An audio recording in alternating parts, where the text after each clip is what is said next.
Today we're going to talk to you about how to adjust the temperature of your refrigerator based on different environmental conditions.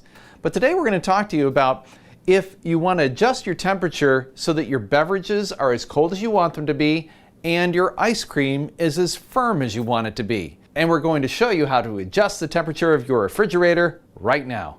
Now before we get started, be sure to check your use and care guide because different control panels vary from one refrigerator to the next.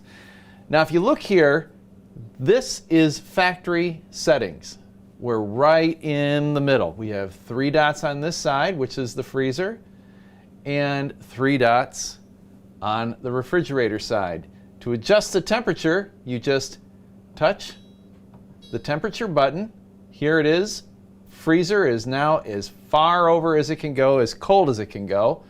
And the fridge temperature is also now as far over as it can go, which means the freezer compartment is as cold as it can be and the refrigerator is as cold as it can be. Once you've set your temperature, wait 24 hours and make sure that the temperature in the compartments is set the way you want it to be.